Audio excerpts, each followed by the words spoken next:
Hi everyone, in this video today I am going to talk about the building inspection aspect of radon, so stay tuned.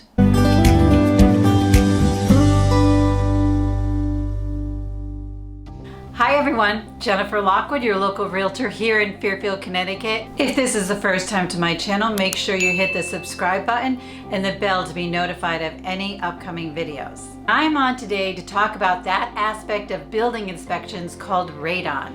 What is it? How do you test for it? What's the accepted levels and how to get rid of it in a home?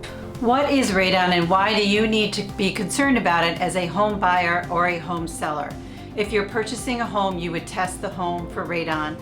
And if you're selling your home, it's a very good idea to test your home before you list your house on the market. And make sure you stay to the end of the video for a really good tip for people that have radon mitigation systems and a way to keep checking them. Radon has been proven that it can be a cause of lung cancer if it's inhaled over very long periods of time.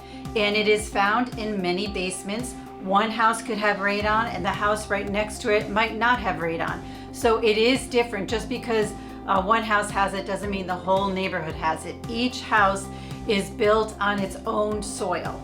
And what radon is, it's a colorless, odorless gas that is created by the natural breakdown of uranium, which is in the soil and the dirt and the water in the ground surface. And when the house is built on top of that soil, you have your cement floors and your cinder block.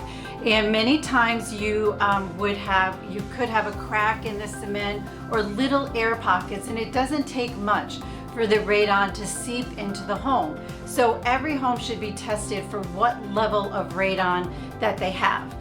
It is especially important if you're going to be living in your basement. It is the lower level. Some people only use it for storage, so radon might not be that big of an issue. But if you're going to have a home office, a playroom, a gym, anything like that in your basement, you want to test that level. It's really important. So how does someone test for radon? There's two ways. You can call a licensed radon company in your local area, and they will come out and do professional tests. Many times they'll do a canister, but now they're doing a lot of it electronically, and they would put it in the lowest level part of your property, your home, and you shut all your windows and doors for in a certain number period of time. Many times the minimum is 48 hours.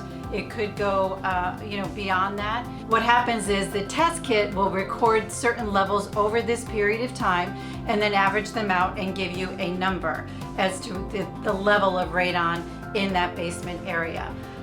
Also, what you could do is if you're living in your home, you just want to know what the radon is, you can do a self-kit, which is less expensive and something that I recommend. I lived in my house for probably 15 years before I even thought about radon.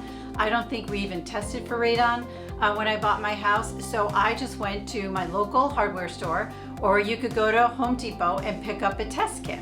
And I'm going to show you what that test kit looks like. I have one right here. It is a short-term radon test kit, literally $15 at the store. So you put these two canisters, you follow the instructions.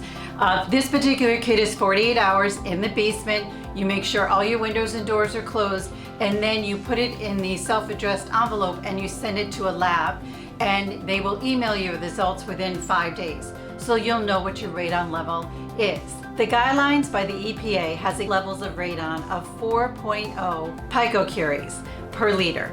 So if the home tests above 4.0, you would want a radon mitigation system in order to get rid of the radon in your home. And basically, the whole concept is they're going to drill a hole in your cement floor, and they're going to put PVC piping in that hole, and then they caulk around it so it's sealed tightly. And that PVC piping will go through your basement and out to the exterior of your home.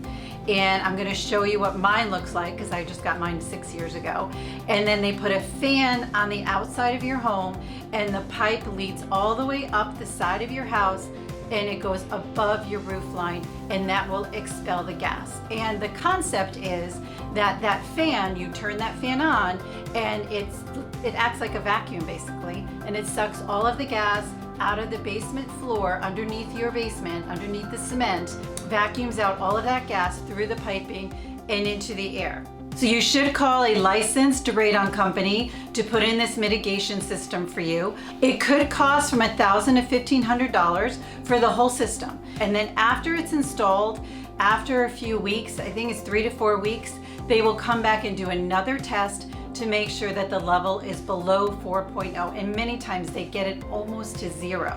I know in my house it got close to 0. So, but they do test it again, because there could be times where if it's not below the 4.0 and it's a large foundation, you might need 2 systems doing the same thing. So that's why they retest, to make sure it's working and also to make sure the fan is working. And then inside your house on the mitigation system, there is level readings to show that it's working. Now, here's a hot tip that I wanted to save to the end.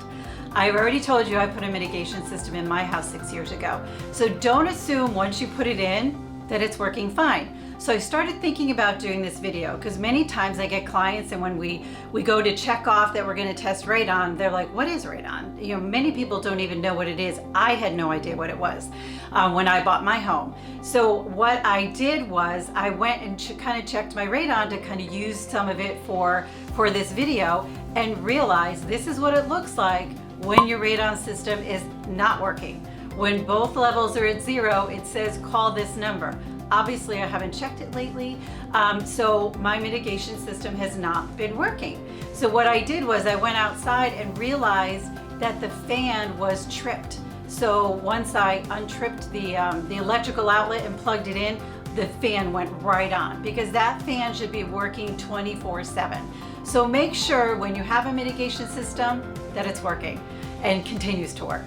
Very important tip. So know that if you test for radon and it's high, really not a huge deal. You can get rid of the radon. There's a mitigation system to make that work for you, so that you feel safe and confident in the home that you're buying. And also for people that are selling, it is highly recommended that you check your radon. Just do a self-test kit before you list your home, so you know if you're going to need a mitigation system for the new buyers coming into your home. I hope you found this information helpful.